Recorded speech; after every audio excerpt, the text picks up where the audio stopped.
Hi friends, welcome to our channel. Brahmamudi serial next ఎపిసోడ్లో ఏం జరగబోతోందో ఈ వీడియోలో చూసి తెలుసుకుందాం.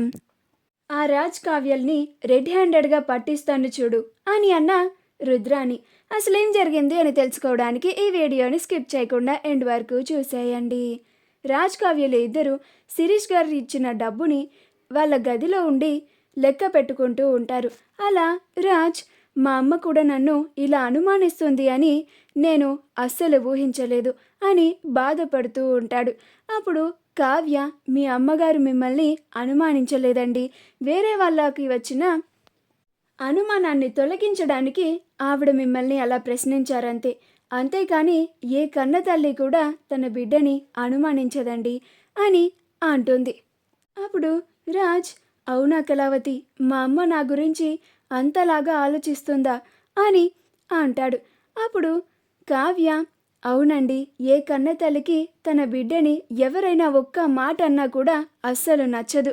ఆ అవకాశాన్ని ఈరోజు ఆ రుద్రాణి గారికి, దానిలక్ష్మి గారికి ఇవ్వకుండా ఆవిడ మిమ్మల్ని క్వశ్చన్ చేసి మీ చేత అసలు నిజాన్ని బయట పెట్టించి అప్పుడు ఆవిడ వాళ్ళకి సమాధానం చెప్పారు. మనం అసలు నిజాన్ని ఆవిడ దగ్గర దాస్తున్నామని ఆవిడకి కోపం, బాధ ఉన్నాయి. కానీ రుద్రాణి గారు, ధాన్యలక్ష్మి గారు మీ గురించి తప్పుగా మాట్లాడితే మాత్రం ఆవిడ అస్సలు ఊరుకోరు. అలాంటి ఆవిడకి మనం అసలు నిజాన్ని చెప్పలేకపోతున్నాము. ఆవిడని బాధ పెట్టడానికి మనకి ఇష్టం లేక ఇలా నిజాన్ని దాయాల్సిన పరిస్థితి వచ్చింది.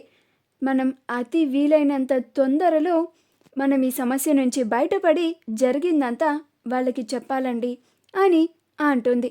అప్పుడు రాజ్, అవును కళావతి, మా అమ్మ నాన్న నానమ్మలకి, ముఖ్యంగా మన పైన ఎన్నో నిందలు వేసిన మా పిన్నికి, మా రుద్రాణి అత్తకి అసలు నిజం తెలిసేలాగా చేయాలి.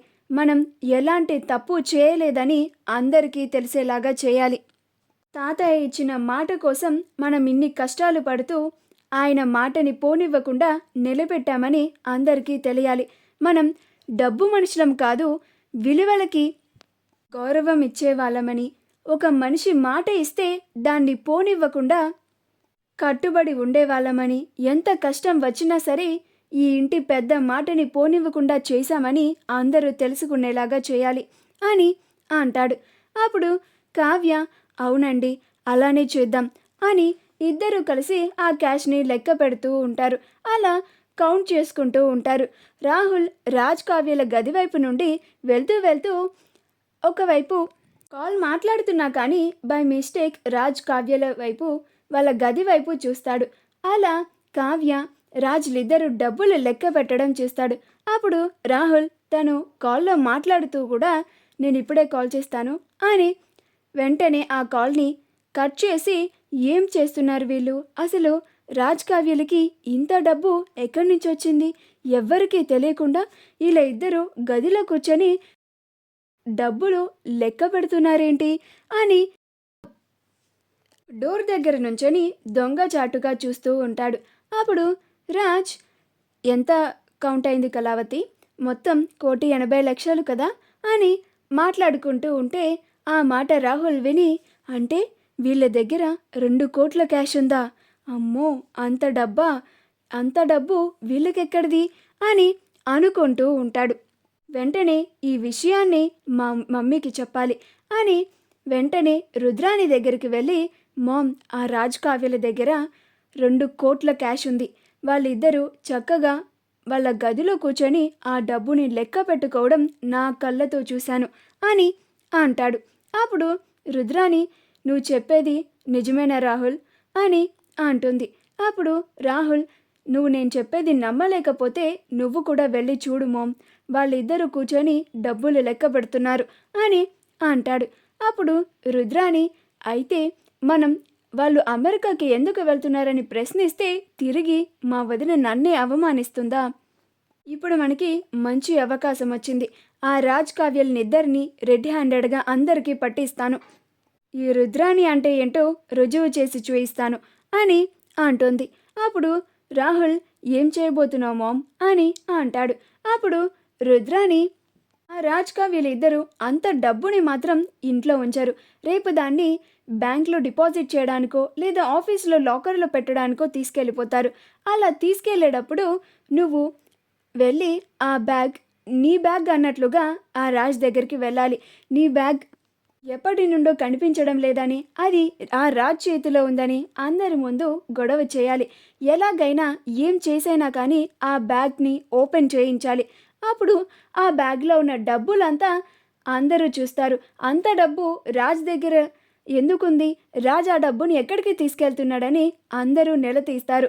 అప్పుడు ఆ రాజ్ కావ్యలిద్దరూ రెడ్ హ్యాండెడ్గా దొరికిపోతారు అని అంటుంది. అప్పుడు Rahul, wow mummy, super plan వేసావు, రేపు ఇది ఖచ్చితంగా వర్కౌట్ అవుతుంది అని అంటాడు. అలా వాళ్ళిద్దరూ వాళ్ళ గదికి వెళ్ళి నిద్రపోతారు. మరుసటి రోజు రాజ్ కావ్యలు ఇద్దరు ఉదయాన్నే ఫ్రెష్ అయ్యి బ్యాంకుకి వెళ్ళాలని టిఫిన్ కూడా చేయకుండా చాలా హడావిడిగా వెళ్తూ ఉంటారు.